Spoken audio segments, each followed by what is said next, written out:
Hello, and welcome to the Academic Success Associate. Today, we're going to talk about beating the beast, 7 different ways to defeat procrastination. I'm Kim Kost, and I'm your Academic Success Associate. Last week, we talked about what procrastination was and how it could have an effect on you. This week, let's talk about how to defeat it. So the first way that we're going to try and defeat this is to make a list. Planning is an excellent way to help you overcome your procrastination habits. However, some folks who are procrastinators at heart will let making a list overtake everything. Don't let planning become your tool for being a procrastinator. Don't plan so much that you forget to do the thing it is that you're trying to do. You could also try eating the frog. If you tackle the big projects and get them out of the way, they're no longer hovering around behind you. You don't have to worry about them anymore. Although getting motivated to start these can sometimes be a problem. So why don't you try breaking up those big projects? When you separate big projects into smaller, more manageable pieces, they aren't quite as daunting, and it's a lot harder to put it off. Breaking things down into component pieces makes the list longer, but the individual tasks are easier to accomplish. And let's face it, crossing things off of a list when you're done is oddly satisfying. Give yourself a deadline. If you set a deadline a few days, or in the case of bigger projects, a few weeks before the project is actually due, then perhaps you can overcome that procrastination problem. Many procrastinators have a particular way of getting things done when there's a looming deadline. If you set your deadline and take it seriously, then you are rushing to meet your deadline, not the professor's deadline.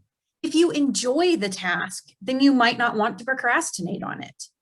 I know, it's super hard to find something to enjoy in some tasks, but if you find a way to make the task enjoyable, you might find that you actually do really well and you hit a flow. Take a break. I know this sounds really counterintuitive for procrastinators because procrastinators just don't want to start. But sometimes thinking about how hard the thing is and the fact that you might not get to take a break for a while could be part of the problem. So take a break, work for a good solid 45 minutes, and then take a 15-minute break. And finally, ask for help. This is probably one of the hardest things to do just because most of us have grown up in a society or an area where asking for help is considered a sign of weakness. Asking for help is more of a sign of strength than it is one of weakness. So ask for help. Procrastination does not mean that somebody is lazy. Somebody is not lazy just because they procrastinate. Sometimes there really is a fear involved in the procrastination.